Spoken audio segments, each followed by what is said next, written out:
TNA Wrestling crossed the line again in what proved to be one of the most action-packed, shocking Impact Wrestling episodes that I have seen in many a time. And we will find out who qualifies for the last two spaces of the Slammiversary main event. We will also see Rebecca Hardy back in action. But we've also got some huge surprises, and this huge surprises actually kicked off Impact. So the match itself was an absolute belter between Leon Slater and Trey Miguel. They went at it. They were going hell for leather, as you can imagine. These two would. Trey Miguel from the Rascals, Leon Slater, one of the best British athletes that we've got. It was, excuse me, one of the best opening contests I've seen in a while. And there was even bits there where Leon was getting a beating for a while. Miguel was like, "Why don't you stay down?" On there. But just when Leon Slater was heading to the top rope to perhaps finish the match off, WWE NXT superstar Charlie Dempsey, the son of William Regal of NXT's No Quarter Catch crew, comes in, shoves Slater off the top rope. He attacks Wentz. He even hits a gut wrench suplex on the referee, for God's sake, and then locking Slater in a submission. And then, there was a ton of officials coming out to, break it up. But Charlie Dempsey of NXT disrupts the opening contest on Impact Wrestling. Quite incredible, this, because we know there's a partnership with WWE and NXT. We didn't expect anything like this to happen on Impact Wrestling. And what is the future hold? Will we see the No Quarter Catch crew in Impact Wrestling or in TNA Wrestling? What's going to happen with Leon Slater? The Rascals ain't going to be too happy about this either. But I mean, what a way to kick off Impact. What a surprise. And crazy stuff going on. I mean, we got Slammiversary in 2 weeks, which, by the way, you can see on the TNA Plus app, as you can see Impact Wrestling as well. The crowd was shocked, literally shocked through this. And funnily enough, later on in Impact TNA, Zachary Wentz of the Rascals has challenged Charlie Dempsey next week for in a match. So we are going to see Charlie Dempsey of the No Quarter Catch crew on Impact Wrestling next week, on TNA next week, against Zachary Wentz. I mean, that in itself is going to be an incredible, incredible match. I can't wait for that. Charlie Dempsey takes after his dad in a lot of ways in terms of his in-ring ability. I know he was over in Japan recently as well. He has got a lot of, he's kind of, in a way, a total package of wrestling. He's got a bit of power. He's got that technical ability that his father, William Regal, had. He's just a great, great wrestler. And Zachary Wentz next week, with what he can do in the ring as well, I've got a feeling next week's going to be a hell of a week on Impact already. And we've only just got through one match, and we've got a great match next week already put out there. Incredible. But will more NXT guys show up next week? This is why you've got to watch TNA on the TNA Plus app, on AXS TV over in the States, and on DAZN over here in the UK. Another match that we need to remember, over the last few weeks, Lars Fredrickson has put Danny Luna and Jody Fret through their paces. And this week, it was match time. They had to have a match to see who was going to, we'll see who's the better of the two. It was a great 10-minute match, had a 10-minute limit. It went to a draw. They were great. The fans loved this match. These are two women that can absolutely go. The crowd wanted 5 more minutes. They were ready. They were going to go and give you 5 more minutes of hard-hitting action that they literally was hard-hitting action. They were literally going for it, these 10 minutes. However, they were attacked by Masha Slamovich and Alicia Edwards, who basically beat them down of the system, of course. And that's, they've got the system back in. The system beat them, so that it's kind of back on the radar again for Spitfire. But God, it was such a. I mean, this is the women's division in TNA, and I say that about a lot of companies, NWA as well. But the women's division is so good in TNA right now. They've got, I mean, the divisions, whatever you want to call them in TNA, are just good in general. But the women's division right now in TNA is hotter than anything. And these two themselves have, wow. I mean, they just blew it away. They blew us away in those 10 minutes. The crowd loved it. It's a shame we didn't get the 5 minutes extra. I'm hoping that that gets announced for another week on Impact. We really need to see that match conclude, I think, really. But they just went out. It was such a good match and a really good one for TNA. And again, two opening matches of TNA were fantastic this week. Absolutely fantastic. Not talking about matches now, but we're talking Mustafa Ali. Now, if you remember last week on TNA, Mike Bailey got an opportunity. Well, basically, kind of forced the hand a little bit to get an opportunity for the X Division Championship. But now Mustafa Ali was basically, and Campaign Singh was basically telling Santino that he jumped the gun last week and he shouldn't have given Mike Bailey the shot, and he wants him to earn it in a #1 contenders match next week. And that looks as if that is the way that it's going. So we're going to have to see Mike Bailey earn his shot at Mustafa Ali. There is seeming to be a little bit of hesitancy with Ali and Mike giving shots out to Mike Bailey. He seems to be very hesitant on this. I'm not sure if Ali's afraid of Mike Bailey or what, but there is an issue there, and he's not keen on giving Mike Bailey a shot at the X Division title. So Mike Bailey next week, I believe, will have to earn the opportunity to take on Mustafa Ali in Slammiversary in 2 weeks' time. And that is exciting. They're 2 weeks away from Slammiversary. I can't wait for it. Cannot wait for Slammiversary in 2 weeks. It's going to be a hell of a show.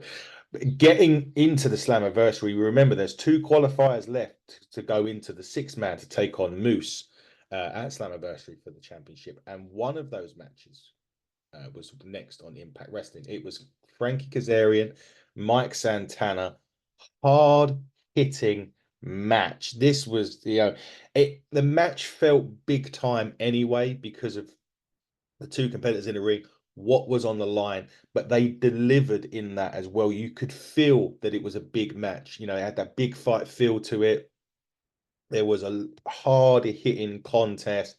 They absolutely went for it in this, and it made it gives that world championship match more importancy. Sorry, because when you have two guys going for it, and it's a qualifying matches, and sometimes qualifying matches are difficult because you need to. I always think the qualifying matches need to set a precedency of what the main event is, and it needs to hype you up for that main event, and it absolutely did.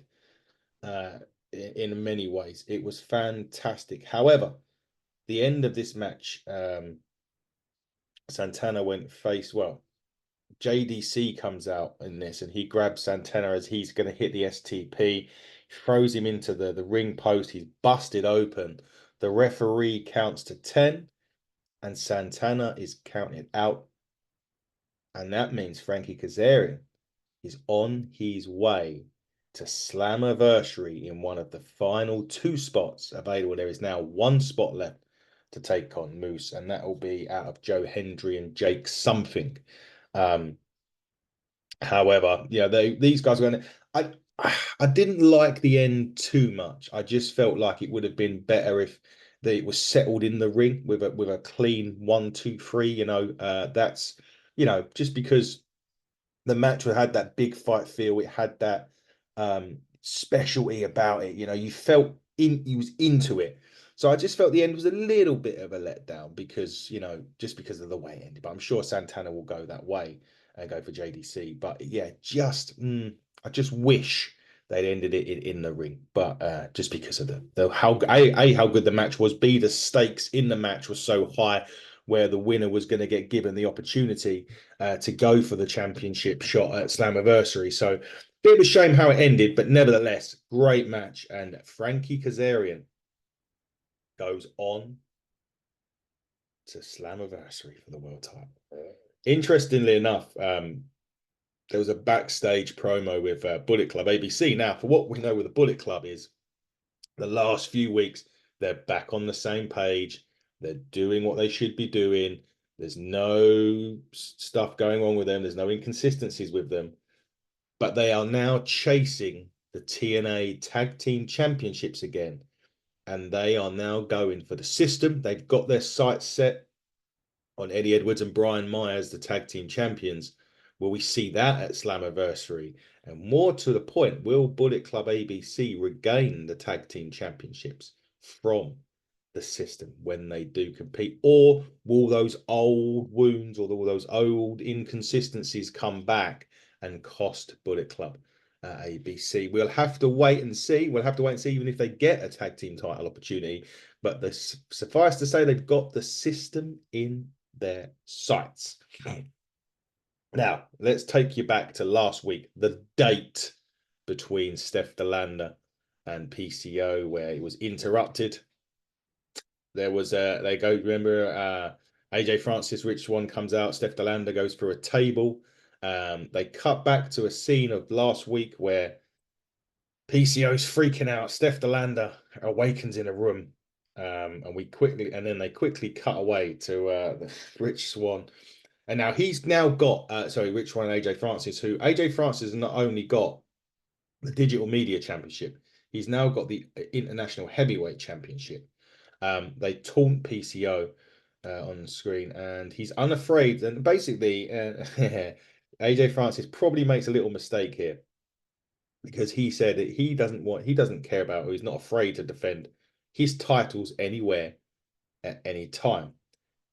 But next week, he said, Santino, sorry, come on the screen at this point and says, next week, that's fine, because you'll be defending the Digital Media Championship next week. And if you win or lose that, regardless of whether you win or lose that, you'll be defending the championships that you have against PCO at Slammiversary. I wouldn't want to be AJ Francis right now whatsoever, to be quite honest with you. However, I will say this. I personally don't trust Steph DeLander. I really, really don't. And I know that may cause some issues here, but I don't trust Steph DeLander one bit. I have a horrible, horrible feeling that Steph DeLander may cost PCO the championship or the championships at Slammiversary. I really do. And I'm not, I don't know. I just have this feeling, when something's going too well and you know what Steph DeLander's like, I just feel as if she's going to cost PCO. And it'll be a shame for PCO, because you can see how invested he is in Steph. I just have a bad feeling that Steph's going to cost him the championships at Slammiversary. We'll find out. At the top of the show, I mentioned that Rebecca Hardy was making her in-ring return this week on Impact. She certainly did, with Matt, her husband, against the husband and wife combination of Eddie and Alicia Edwards. This again was a good mixed tag match. Matt and Eddie, experienced workers, and they worked really well. Alicia and Rebecca got into it as well, and they're two good wrestlers as well. It got into it. Tag match was good. It was solid. There was so much going on. Brian Myers does indeed get involved as well, where Eddie's then going to go for the Boston Knee Party, but Rebecca Hardy runs in front of Matt to protect him. Just the way that Matt did, if you remember, against all odds, when they were going to attack Rebecca, he jumped in front, or laid in front of her as well. And then she low blows Eddie Edwards, because Eddie, the referee, was busy at the time dealing with Alicia. And then Matt hits a twist of fate and goes on to win the championships. Now, I did say that the system were tag team champions and that ABC was going for them. However, I believe next week the Hardys have a tag team championship either shot or opportunity. I don't know if they got the tag team championship match yet or if it's a tag match against the system next week, but I know they're going against the system next week on TNA. So interesting times whether there will be tag team champions, assuming it is for the title. That is. But another interesting thing happened on TNA. Now, remember what we're saying about this NXT crossover? Charlie Dempsey comes out and costs, well, it comes out and interferes in the match between Zachary Wentz and Leon Slater at the top of the show. Jordan Grace comes out and has said that she is delivering or offering another open challenge from anyone, to anyone, from anywhere. Now, remember, she may have Ash by Elegance at Slammiversary, but she's got to get there first. Are we going to see the week before Slammiversary? Obviously, Slammiversary is 2 weeks away, but the week before Slammiversary, will Jordan Grace still be the Knockouts Championship? And just who will answer that challenge? Are we going to see another NXT superstar come in to try and take the championship away from Jordan Grace? This is why you have to watch TNA Impact on the TNA Plus app, on AXS TV, and on the DAZN in the UK to find out, because you are missing out on some big things popping on TNA for sure. Main event was Jake Summink and Joe Hendry. The fans are all over Joe Hendry. If you wanted somewhere, you know, when like, you know, this takes me back. If you remember when Bryan Danielson was in the WWE, nearly WrestleMania 30, and the crowd gets behind him, and I'm not sure if WWE actually called an audible and changed the WrestleMania thing to put him in there. But you know when the crowd are just too hot from someone that you can't not do something with them? That's where Joe Hendry is right now. He is so hot in TNA, so hot in WWE as well in NXT. We heard Shawn Michaels say some good things about him this week, that you feel as if TNA need to do something with him. That's the issue. You really do think that it's a. I'll tell you another thing, and to talk a little bit about WWE, but I tell you another where I give you another example. It is exactly what LA Knight was like a year ago in terms of crowd, everything. They are so behind him that I feel as if TNA have to do something to him to capitalize on that momentum. Whether it's a world title shot or world title win or not, I don't know. But this match itself with Jake Summink, just cutting into it a little bit, was absolutely brilliant. Jake Summink gave it their all. Joe Hendry gave it their all. They're two well-matched wrestlers. And it was just such a good main event. The crowd are chanting, "This is awesome." And, you know, it really was. And that's the thing. The match really was awesome. It was so good between these two. They were, again, showcasing the importance of getting into that match at Slammiversary. It showed you why. And you know what? Funnily enough, I mentioned about slapping the rocket to Joe Hendry and giving him a title opportunity. He did win this match against Jake Summink. It was a tremendous match, but he did win it. And he goes on to Slammiversary in the 6-person match for the world title. But I go back to what I'm saying. When somebody is this hot with the crowd, you just have to capitalize on the situation and go for it. Will they or won't they? We'll wait and see. Although that was the main event, it wasn't the end of Impact, because there was back outside with the system. Nick Nemeth is laid out. Who has done it? Like, and they were talking about JDC for taking him out and all of that. He said he didn't take out Nemeth. He took out Santana, but he didn't take out Nemeth. And Frankie Kazarian. Well, if he didn't, who did? And Frankie Kazarian was smoking a cigar and laughing. Wow. So did Frankie Kazarian take out Nick Nemeth? We'll have to wait and see. He gave it away a little bit, but it's not like a whodunit to a degree, but it seems as though Kaz is trying to take out the opposition ahead of Slammiversary. That's how Impact ended this week. But next week, are you ready for an even bigger week of Impact Wrestling? AJ Francis will go one-on-one with Rhino for the TNA Digital Media Championship. Speedball Mike Bailey will take on Kushida and Jonathan Gresham in a triple threat match. I know. And I've not finished yet. We know Jordan Grace will go one-on-one with whoever answers the open challenge for the Knockouts Championship. Charlie Dempsey from NXT's No Quarter Cracks crew will take on Zachary Wentz. And Tasha Steelz will take on Giselle Shaw in another great week next week on Impact Wrestling. But you don't forget to watch Impact Wrestling on the TNA Plus app, on AXS TV, and on DAZN over here in the UK. We will be back next week to cover off all that and more as we move ever closer to Slammiversary on the 20th of July. But you've been watching the Hitting the TNA review on the Hitting the Turnbuckle podcast. Until next time, everybody, buckle down, stay safe, and good night.